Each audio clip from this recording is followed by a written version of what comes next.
नमस्कार, सुप्रभात। हिंदी की कक्षा में आप सभी बच्चों का एक बार फिर से बहुत बहुत स्वागत है। कैसे हैं सभी बच्चे? अच्छे हैं? चलिए, अच्छे रहिए, स्वस्थ रहिए, अपने अपने घरों में सुरक्षित रहिए। तो आज की कक्षा का प्रारंभ करने से पहले मैं आप सभी बच्चों से एक रिक्वेस्ट करना चाहती हूँ, या फिर आप इसे अपने फायदे के लिए कोई मशवरा समझ लीजिए या मैम की कोई रिक्वेस्ट समझ लीजिए, ठीक है? तो आप सभी बच्चों से मेरी रिक्वेस्ट है कि जितने एफर्ट्स और जितनी कोशिश आपके जो टीचर्स हैं वो आपके लिए कर रहे हैं, उतने ही एफर्ट्स के साथ आप अपनी पढ़ाई पर पूरा पूरा ध्यान दीजिए, ठीक है?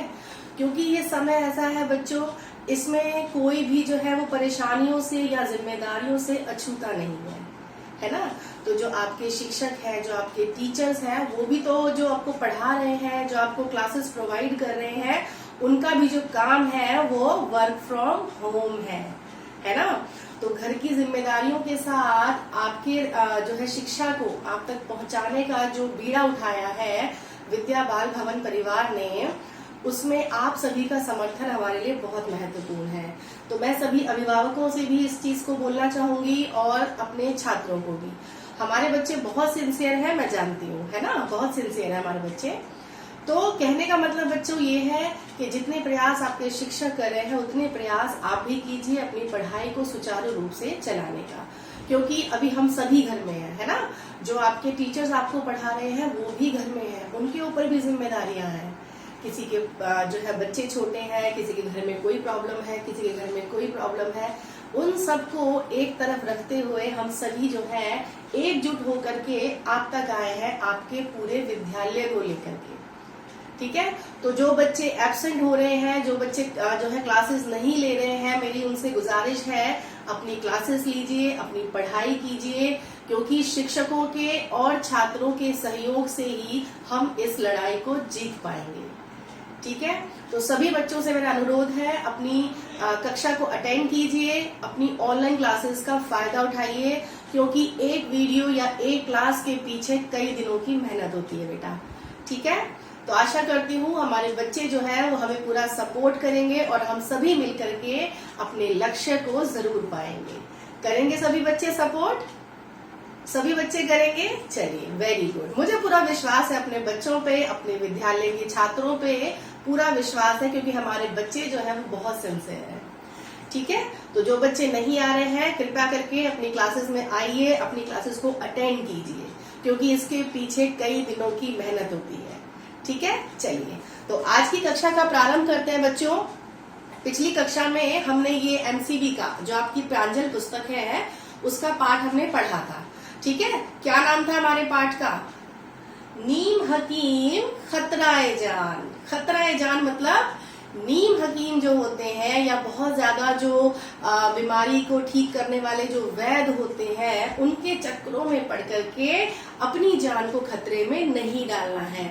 तो इस पाठ के अंदर हमने इस चीज को पढ़ा और समझा कि किस प्रकार से जो लेखक था वो ये सोचता था कि मैं तो कभी बीमार ही नहीं होता, है ना? लेकिन जब वो बीमार पड़ गया तो उसको ठीक करने के लिए इतने सारे डॉक्टर, वैद्य, नीम हकीम सभी आए और सबने अलग अलग सलाह दी, है ना?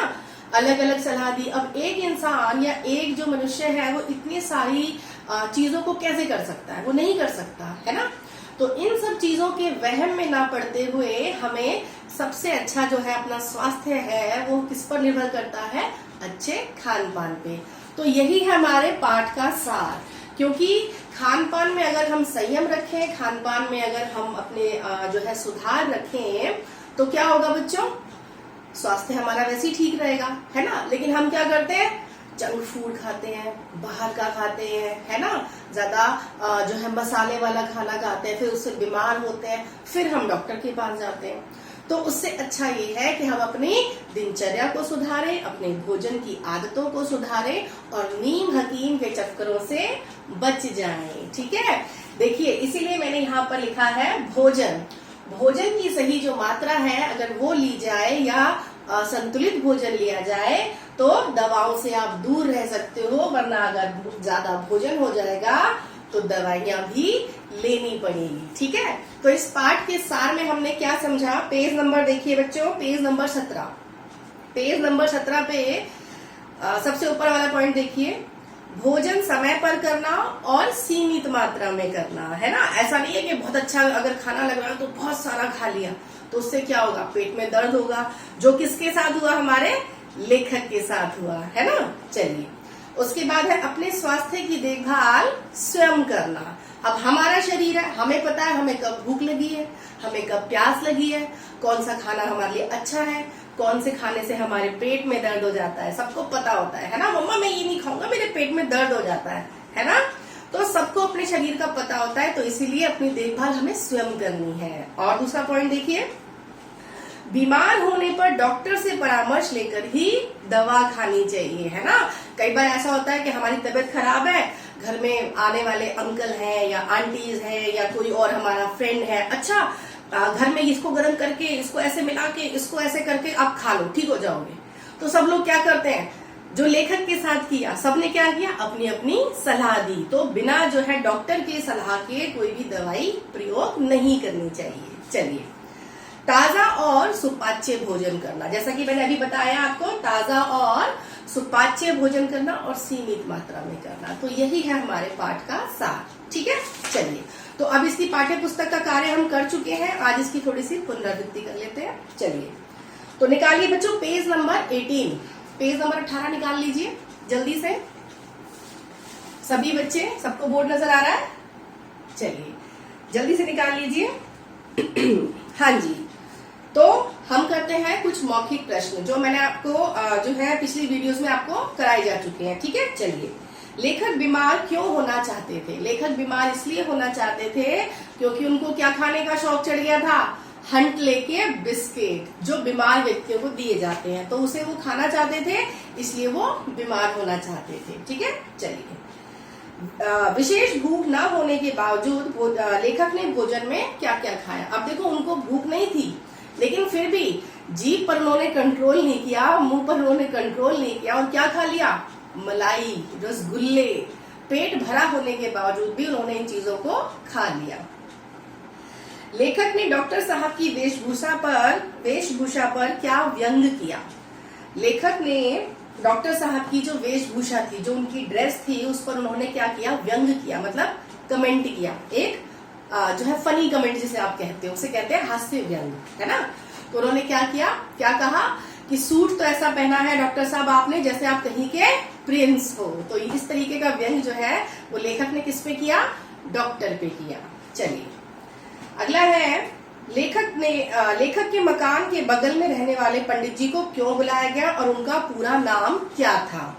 अब देखिए, जो लेखक के जो मकान में पंडित जी रहते थे, उनका नाम कितना बड़ा था, है ना। आपको प्रोनाउंस करने में भी प्रॉब्लम आ रही होगी। उनका नाम था आयुर्वेदाचार्य रसज्ञ रंजन चिकित्सार्धक, ठीक है। तो ये नाम था, इसकी वर्तनी आप याद करिएगा क्योंकि ये प्रश्न आएगा पेपर में, है ना। तो उनका नाम था, बहुत बड़ा नाम था, ठीक है। चलिए, अगला प्रश्न देखते हैं।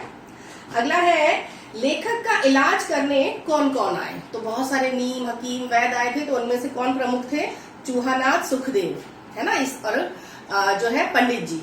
तो ये तीन लोग जो है उनके इलाज के लिए आए थे, और इस सरकारी अस्पताल का डॉक्टर भी आया था, है ना। चलिए, अब है एमसीक्यूज, जल्दी से निकाल लीजिए सभी बच्चे। हाँ जी, चलिए, तो लेखक कौन सा खेल खेलकर आए थे, जल्दी से बताइए, कौन सा खेल खेलकर आए थे। सभी बच्चे पढ़ रहे हैं ना, लेसन पढ़ा था। हाँ, जल्दी से उत्तर बताओ फटाफट से। यस, कृतिका गुप्ता, जल्दी से बताओ। यशस्वी, हाँ, कौन सा उत्तर है इसका, वेरी गुड, हॉकी। तो कौन सा खेल वो खेल कर आए थे, हॉकी खेल कर आए थे। चलिए, दूसरा प्रश्न है, लेखक के पास पेट दर्द की कौन सी दवा थी। कौन सी दवा थी, जल्दी जल्दी बताओ। अभिषेक, जल्दी से। काजल, जल्दी जल्दी बताओ। हाँ, दूसरा ऑप्शन यहाँ हमारा सही हो जाएगा, अमृत धारा। जिन बच्चों ने इनको टिक नहीं किया था वो अभी टिक कर लेंगे, ठीक है। चलिए, अगला प्रश्न है, डॉक्टर साहब किस पर बैठकर तशरीफ लाए। किस पर लाए थे, इक्के पर बैठकर तशरीफ लाए थे।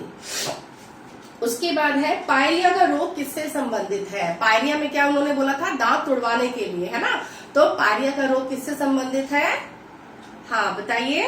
वेरी गुड, दांतों से संबंधित है। चलिए, किसके इलाज से लेखक के पेट दर्द में कुछ समय के लिए आराम आया? किसके जो है ट्रीटमेंट से आया था आराम?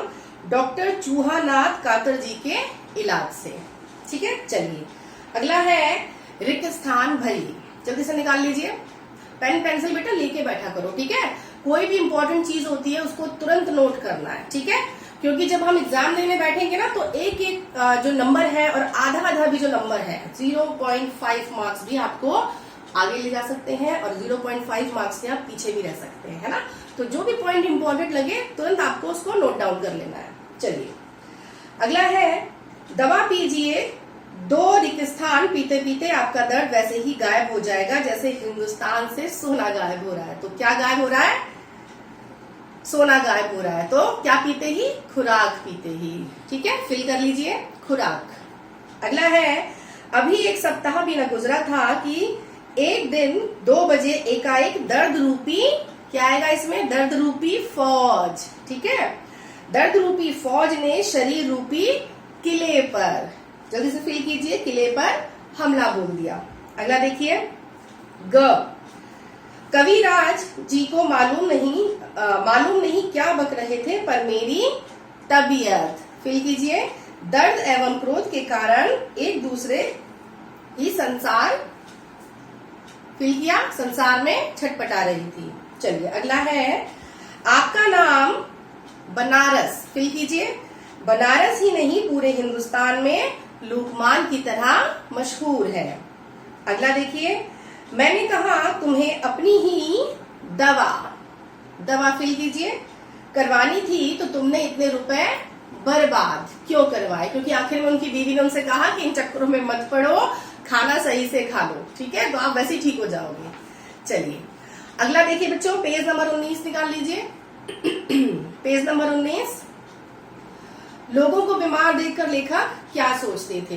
तो लोगों को बीमार देखकर लेखक ये सोचते थे कि अगर मैं भी बीमार हो जाऊं तो मुझे हंटले के बिस्किट खाने के लिए मिलेंगे। ठीक है, चलिए अगला प्रश्न है, चंद्रकला फार्मेसी से दवा मंगवाने की सलाह किसने दी? किसने दी थी? हाँ जल्दी जल्दी बताओ, जल्दी जल्दी।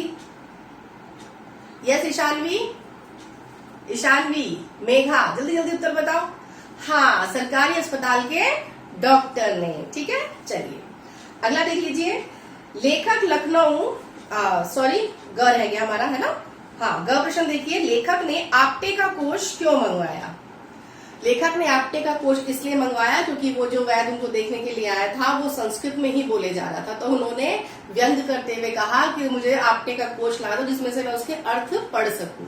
ठीक है, चलिए तो बीमारी का पता लगाने के लिए उन्होंने आपटे का कोष मंगवाया। अगला प्रश्न है, लेखक लखनऊ क्यों जाना चाहते थे? क्यों जाना चाहते थे? क्योंकि लखनऊ में उनकी बीमारी का इलाज उपलब्ध था, ऐसा उन्हें लगता था। ठीक है, चलिए अगला प्रश्न देखते हैं। अगला प्रश्न है, डॉक्टर ने लेखक को सारे दांत तुड़वाने की सलाह क्यों दी? क्योंकि उन्होंने उनको जो है इस चीज के लिए कन्विंस कर दिया, इस चीज के लिए उन्हें पूरी तरह से मना लिया कि आपके दांतों में ही प्रॉब्लम है। और दांतों में कौन सी प्रॉब्लम बता दी? पायरिया की तकलीफ उनको बता दी और कहा अपने सारे दांत निकलवा दो, तुड़वा दो, है ना। तो देखा आपने किस तरीके से उनको नई लोग जो है नई लाके सलाह देते हैं। ठीक है, लेकिन प्रॉब्लम कुछ भी नहीं थी। प्रॉब्लम क्या थी? ज्यादा भोजन खाने की वजह से उनको दवाइयां खानी पड़ गई थी, है ना। अगर भोजन कम होता तो दवाइयां भी नहीं खानी पड़ती। चलिए अब देखिए प्रश्न नंबर 4 देखिए, किसने किससे कहा? पहला है क, तुम अभी खा लेते तो अच्छा था। किसने कहा था? हाँ वेरी गुड, लेखक की पत्नी ने। क्यों कहा था लेखक से? हाँ क्योंकि उसको कहीं बाहर जाना था। चलिए अगला देखते हैं। ख, खैर चंद्रकला फार्मेसी से दवा मंगवा लीजिएगा, वहां की दवा ताजा मिलती है। किसने कहा था? डॉक्टर ने। और किसको कहा था? लेखक को। ठीक है, लिख लीजिए। अगला देखिए, जरा अलमारी से आपटे का कोष तो लेते आइए। किसने कहा था? लेखक ने अपने घर में आए हुए सज्जन व्यक्ति से कहा था। ठीक है, चलिए आपका नाम बनारस ही नहीं हिंदुस्तान में भी लुकमान की तरह मशहूर है। किसने कहा था? लेखक ने हकीम से कहा था, है ना, वो उनकी जो है थोड़ी सी चापलूसी कर रहा था, थोड़ा सा उनको इस चीज के लिए मना रहा था कि हाँ हाँ तुम तो बहुत बड़े जो है बनारस के बहुत बड़े हकीम हो, ताकि वो उनको और अच्छी दवाइयां दे। तो वो थोड़ा सा उनकी फ्लैटरिंग कर रहा था, थोड़ी सी चापलूसी उनकी कर रहा था। चलिए अब है, ये सब फिजूल की बातें हैं, खाना ठीक से खाओ, 15 दिन में ठीक हो जाओगे। जो मेन मुद्दे की बात थी वो किसने की? लेखक की पत्नी ने की, कि इतने सारे नीम हकीम तुमने यहाँ इकट्ठा कर लिए हैं, लेकिन मेन जो प्रॉब्लम है या जो मुख्य जो आपकी जो कठिनाई और दर्द की पीड़ा की वजह है वो क्या है? अधिक मात्रा में आपने भोजन कर लिया है ना। अब 10-15 दिन आप थोड़ा सा हल्का खाना खाओ, अपने स्वास्थ्य का ध्यान रखो, तो वैसे ही ठीक हो जाओगे, है ना। तो किसने कहा? लेखक की पत्नी ने कहा लेखक से। ठीक है, तो यहाँ तक मैंने आपको पूरी ये पुनरावृत्ति करा दी है इस पाठ की। इस पाठ को बहुत अच्छे से आपको पढ़ना है, ठीक है, बहुत अच्छे से इसकी रीडिंग करनी है। ठीक है, समझ आई बात यहाँ तक? चलिए, तो इस पाठ के सार में हमने क्या सीखा है बच्चों? नीम हकीम खतराए जान, की नीम हकीम के चक्कर में पड़ोगे तो जान को खतरा हो जाएगा, है ना। क्योंकि ये सभी लोग जो है ये अलग अलग इलाज बताते हैं जो हर किसी के बस की झेल पाना नहीं होता, है ना, मुश्किल होता है। तो भोजन की रखेंगे जब सीमित मात्रा, तो दवाइयां भी रहेंगी हमसे दूर, है ना। यही इस पाठ में बताया गया है। ठीक है, तो आशा करती हूँ आज की वीडियो आपको पसंद आई होगी बच्चों। मिलते हैं अगली वीडियो में। बहुत बहुत धन्यवाद।